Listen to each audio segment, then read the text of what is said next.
یہ ہفتہ وار بائبل کا درسی واز Plainfield Christian Science Church Independent کی جانب سے ہے جو نیو جرسی امریکہ میں واقع ہے۔ مزید معلومات کے لیے آپ ہماری ویب سائٹ ملاحظہ کریں www.plainfieldcs.com۔ یہ سبق 13 اگست 2023 بروز اتوار ہفتہ کے اختتام پر آپ کے مطالعہ کی غرض سے تیار کیا گیا ہے۔ مضمون جان، سنہری متن، امثال۔ راستگار آدمی کی شاہراہ یہ ہے کہ بدی سے بھاگے اور اپنی راہ کا نگہبان اپنی جان کی حفاظت کرتا ہے۔ جوابی مطالعہ۔ زبور۔ آسمان خدا کا جلال ظاہر کرتا ہے اور فضا اس کی دستکاری دکھاتی ہے۔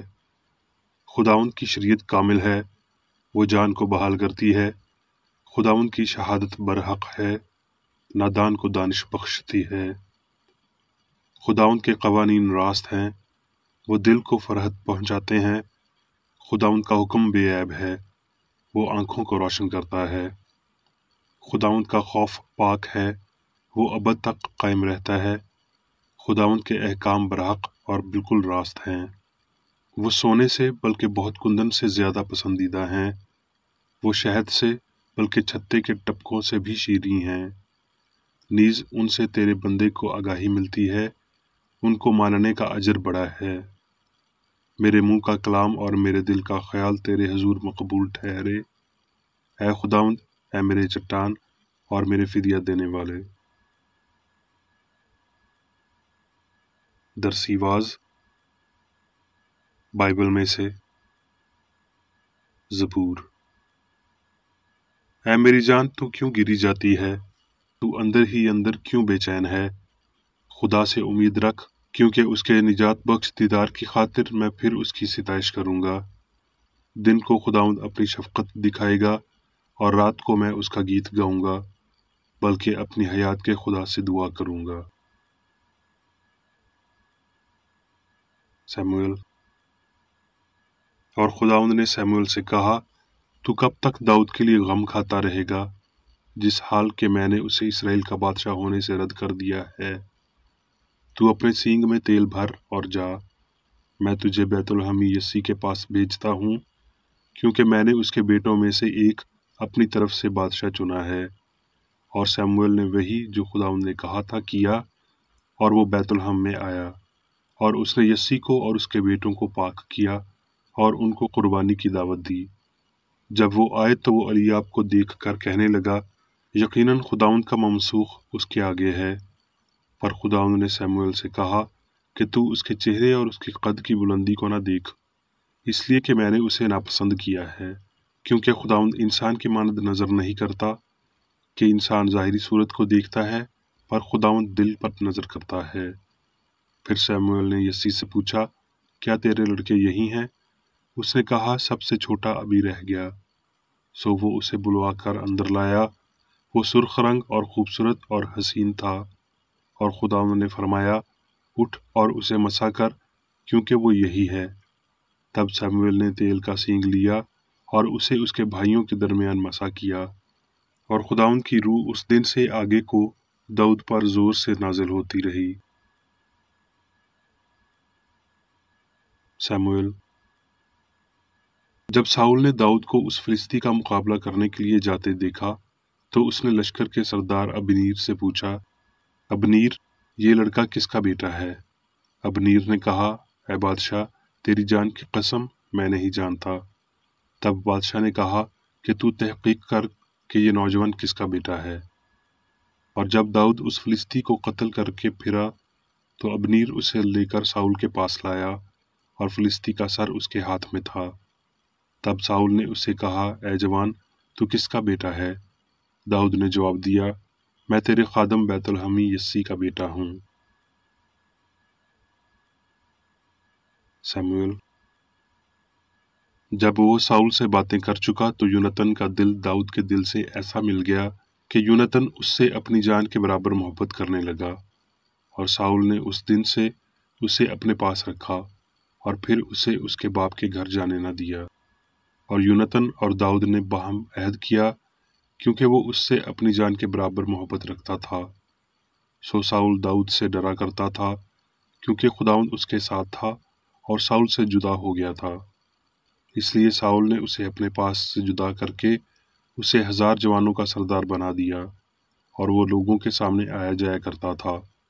اور داؤد اپنی سب راہوں میں دانائی کے ساتھ چلتا تھا، اور خداوند اس کے ساتھ تھا۔ جب ساؤل نے دیکھا کہ وہ عقل مندی سے کام کرتا ہے تو وہ اس سے خوف کھانے لگا۔ سموئیل۔ اور ساؤل نے اپنے بیٹے یونتن اور اپنے سب خادموں سے کہا کہ داؤد کو مار ڈالو، لیکن ساؤل کا بیٹا یونتن داؤد سے بہت خوش تھا۔ سو یونتن نے داؤد سے کہا، میرا باپ تیرے قتل کی فکر میں ہے، اس لیے تو صبح کو اپنا خیال رکھنا اور کسی پوشیدہ جگہ میں چھپے رہنا، اور میں باہر جا کر اس میدان میں جہاں تو ہوگا اپنے باپ کے پاس کھڑا ہوں گا اور اپنے باپ سے تیری بابت گفتگو کروں گا، اور اگر مجھے کچھ معلوم ہو جائے تو تجھے بتا دوں گا۔ اور یونتن نے اپنے باپ ساؤل سے داؤد کی تعریف کی اور کہا کہ بادشاہ اپنے خادم داؤد سے بدی نہ کرے، کیونکہ اس نے تیرا کچھ گناہ نہیں کیا، بلکہ تیرے لیے اس کے کام بہت اچھے رہے ہیں، کیونکہ اس نے اپنی جان ہتھیلی پر رکھی اور اس فلسطی کو قتل کیا، اور خداوند نے سب اسرائیلیوں کے لیے بڑی فتح کرائی۔ تو نے یہ دیکھا اور خوش ہوا، پس تو کس لیے داؤد کو بے سبب قتل کر کے بے گناہ کے خون کا مجرم بننا چاہتا ہے؟ اور ساؤل نے یونتن کی بات سنی، اور ساؤل نے قسم کھا کر کہا کہ خداوند کی حیات کی قسم ہے، وہ مارا نہیں جائے گا۔ مرقس۔ یسوع نے گلیل میں آ کر خدا کی بادشاہی کی منادی کی۔ مرقس۔ وہ پھر سور کی سرحدوں سے نکل کر سیدا کی راہ سے دکپلس کی سرحدوں سے ہوتا ہوا گلیل کی جھیل پر پہنچا، اور لوگوں نے ایک بہرے کو جو ہکلا بھی تھا اس کے پاس لا کر اس کی منت کی کہ اپنا ہاتھ اس پر رکھ۔ وہ اس کو بھیڑ میں سے الگ لے گیا اور اپنی انگلیاں اس کے کانوں میں ڈالیں اور تھوک کر اس کی زبان چھوئی، اور آسمان کی طرف نظر کر کے ایک آہ بھری اور اس سے کہا، افتح، یعنی کھل جا۔ اور اس کے کان کھل گئے اور اس کی زبان کی گرہ کھل گئی اور وہ صاف بولنے لگا۔ اور اس نے ان کو حکم دیا کہ کسی سے نہ کہنا، لیکن جتنا وہ ان کو حکم دیتا رہا اتنا ہی وہ چرچا کرتے رہے، اور انہوں نے نہایت ہی حیران ہو کر کہا، جو کچھ اس نے کیا سب اچھا ہے، وہ بہروں کو سننے کی اور گونگوں کو بولنے کی طاقت دیتا ہے۔ متی۔ اس وقت یسوع نے اپنے شاگردوں سے کہا کہ اگر کوئی میرے پیچھے آنا چاہے تو اپنی خودی کا انکار کرے اور اپنی صلیب اٹھائے اور میرے پیچھے ہو لے، کیونکہ جو کوئی اپنی جان بچانا چاہے اسے کھوئے گا، اور جو کوئی میری خاطر اپنی جان کھوئے گا اسے پائے گا۔ اور اگر آدمی ساری دنیا حاصل کرے اور اپنی جان کا نقصان اٹھائے تو اسے کیا فائدہ ہوگا؟ یا آدمی اپنی جان کے بدلے کیا دے گا؟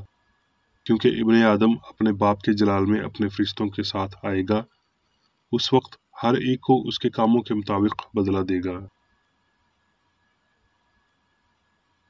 اب میں میری بیکر ریڈی کی تحریر کردہ کرسچن سائنس کی درسی کتاب سائنس اور صحت آیات کی کنجی کے ساتھ میں سے لی گئی تحریریں پڑھوں گا۔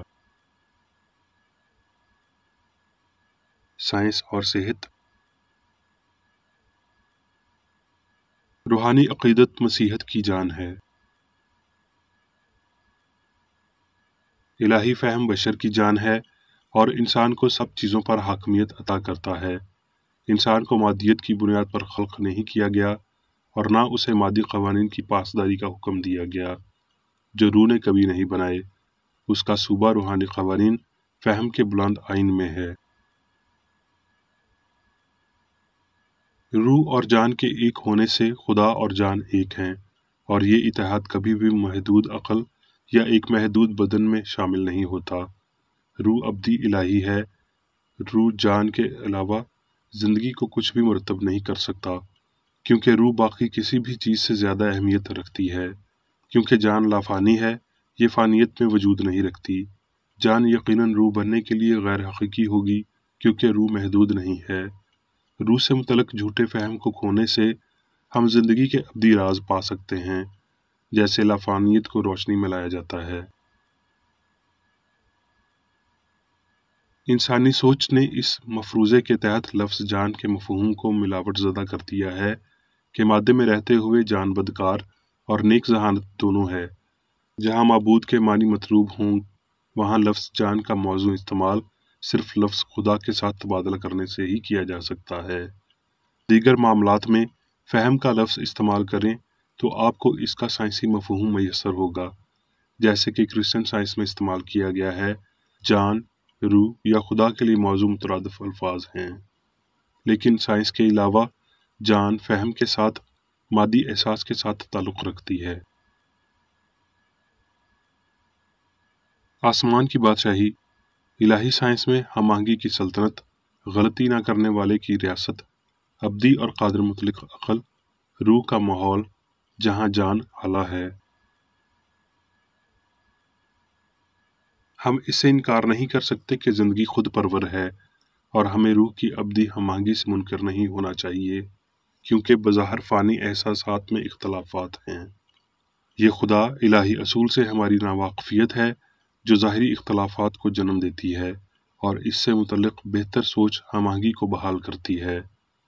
سچائی تفصیل میں ہمیں مجبور کرے گی کہ ہم سب خوشیوں اور دکھوں کے فہم کا زندگی کی خوشیوں کے ساتھ تبادلہ کریں۔ سوال: کیا جسمانی حواس خمسہ انسان کو تشکیل دیتے ہیں؟ جواب: کرسچن سائنس لافانی ثبوت کے ساتھ کسی بھی مادی حس کے عدم امکان کو قائم کرتی ہے اور ان نام نہاد حواس کو بطور فانی عقائد واضح کرتی ہے، جس کی گواہی خواہ انسان کی یا اس کے خالق کی طرف سے ہو، سچ نہیں ہو سکتی۔ جسمانی حواس روحانی حقیقت اور لافانیت کا ادراک نہیں کر سکتے۔ اعصاب کے اندر کسی پودے کے ریشوں سے زیادہ احساس نہیں ہوتا، ماں سوائے اس کے جو ایمان انہیں عطا کرتا ہے۔ عقل تمام تر فہم، ادراک اور استعداد کی ملکیت رکھتی ہے، اس لیے ذہنی صلاحیتیں تنظیم سازی اور تعفن پذیری کے رحم و کرم پر نہیں ہیں، وگرنہ اس کے کیڑے انسان کو نیست کر دیں۔ اگر انسان کے حقیقی حواس کے لیے زخمی ہونا ممکن ہوتا تو روح کو انہیں تمام تر کاملیت میں دوبارہ خلق کر دینا چاہیے، لیکن یہ خراب یا برباد نہیں کیے جا سکتے کیونکہ یہ فانی عقل میں وجود رکھتے ہیں، نہ کہ فانی مادے میں۔ روحانی فہم خدا کو سمجھنے کی ایک باخبر متواتر صلاحیت ہے۔ یہ ایمان بذریعہ الفاظ کے اوپر ایمان بذریعہ اعمال کی برتری کو ظاہر کرتا ہے۔ اس کے خیالات صرف نئی زبانوں میں ظاہر ہوتے ہیں اور ان کی تشریح روحانی اصل کے ترجمہ کی بدولت اس زبان میں ہوتی ہے جسے انسانی سوچ سمجھ کہتے ہیں۔ مسیحیت کا اصول اور ثبوت روحانی فہم کے وسیلہ سمجھے جاتے ہیں۔ انہیں یسوع کے اظہاروں کے سامنے رکھا جاتا ہے، اس کے بیمار کو شفا دینے، بدروحوں کو نکالنے اور اس موت یعنی جو سب سے پچھلا دشمن ہے جسے نیست کیا جائے گا، اسے تباہ کرنے کے وسیلہ مادے اور اس کے نام نہاد قوانین کے لیے اس کی لاپرواہی دکھاتے ہیں۔ یہ جانتے ہوئے کہ جان اور اس کی خصوصیات ہمیشہ کے لیے انسان کے وسیلہ ظاہر کی جاتی رہی ہیں، مالک نے بیمار کو شفا دی، اندھے کو آنکھیں دی، بہرے کو کان دیے، لنگڑے کو پاؤں دیے، یوں وہ انسانی خیالوں اور بدنوں پر الہی عقل کے سائنسی عمل کو روشنی میں لایا اور انہیں جان اور نجات کی بہتر سمجھ عطا کی۔ زندگی زندگی کو ہی ظاہر کرتی ہے، جان کی لافانیت انسان کو لافانی بناتی ہے۔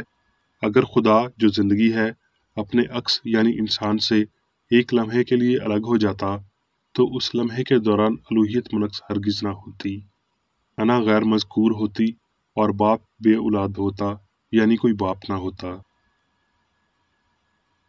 اگر زندگی اور جان اور اس کا نمائندہ کار یعنی انسان کچھ عرصے کے لیے متحد ہوتے اور پھر طلاق کے قانون کے مطابق جدا ہو جاتے تاکہ مستقبل میں کسی نامعلوم وقت پر کسی نامعلوم انداز میں انہیں دوبارہ اکٹھا کیا جا سکے اور یہ انسان کی عمومی مذہبی رائے ہوتی تو ہمیں لافانیت کے عقلی ثبوت کے ساتھ چھوڑ دیا جاتا۔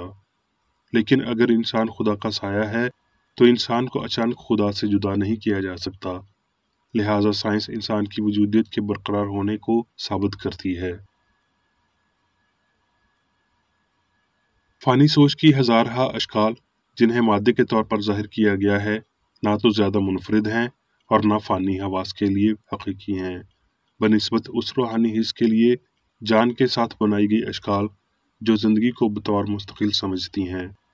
مادی حواس کی جھنجھلاتی گواہی کا پرسکون درمیان سائنس جو ابھی بھی تخت نشین ہے، فانی بشر کے لیے ناقابل تغیر، ہم آہنگ الہی اصول کے لیے افشا ہے، کھلی زندگی اور کائنات ہم وقت موجود اور ابدی ہے۔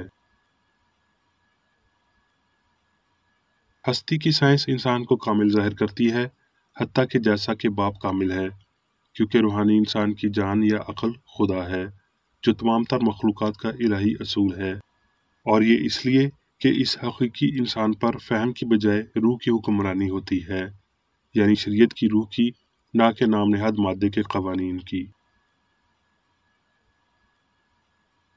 تو اپنے سارے دل، اپنی ساری جان اور اپنی ساری طاقت سے خداوند اپنے خدا سے محبت رکھ۔ اس حکم میں بہت کچھ شامل ہے، حتیٰ کہ محض مادی احساس، افسوس اور عبادت۔ یہ مسیحت کا ایلڈوراڈو ہے، اس میں زندگی کی سائنس شامل ہے اور یہ روح پر الہی قابو کی شناخت کرتی ہے، جس میں ہماری روح ہماری مالک بن جاتی ہے اور مادی حص اور انسانی رضا کی کوئی جگہ نہیں رہتی۔ اب میں میری بیکر ریڈی کی جانب سے چرچ مینول میں دیے گئے روزانہ کے 3 فرائض پڑھوں گا۔ روزمرہ کی دعا۔ اس چرچ کے ہر رکن کا یہ فرض ہے کہ ہر روز یہ دعا کرے، تیری بادشاہی آئے، الہی حق، زندگی اور محبت کی سلطنت مجھ میں قائم ہو اور سب گناہ مجھ سے خارج ہو جائیں، اور تیرا کلام سب انسانوں کی محبت کو وافر کرے اور ان پر حکومت کرے۔ مقاصد اور اعمال کا ایک اصول۔ نہ کوئی مخالفت، نہ ہی کوئی محض ذاتی وابستگی مادری چرچ کے کسی رکن کے مقاصد یا اعمال پر اثر انداز ہونے چاہیے۔ سائنس میں صرف الہی محبت حکومت کرتی ہے، اور ایک مسیحی سائنسدان گناہ کو رد کرنے سے حقیقی بھائی چارے، خیرات پسندی اور معافی سے محبت کی شیریں آسائشوں کی عکاسی کرتا ہے۔ اس چرچ کے تمام اراکین کو سب گناہوں سے، غلط قسم کی پیشن گوئیوں، منصفیوں، مذمتوں، اصلاحوں، غلط تاثرات کو لینے اور غلط متاثر ہونے سے آزاد رہنے کے لیے روزانہ خیال رکھنا چاہیے اور دعا کرنی چاہیے۔ فرض کے لیے چوکسی۔ اس چرچ کے ہر رکن کا یہ فرض ہے کہ وہ ہر روز جارحانہ ذہنی آرا کے خلاف خود کو تیار رکھے اور خدا اور اپنے قائد اور انسانوں کے لیے اپنے فرائض کو نہ کبھی بھولے اور نہ کبھی نظر انداز کرے۔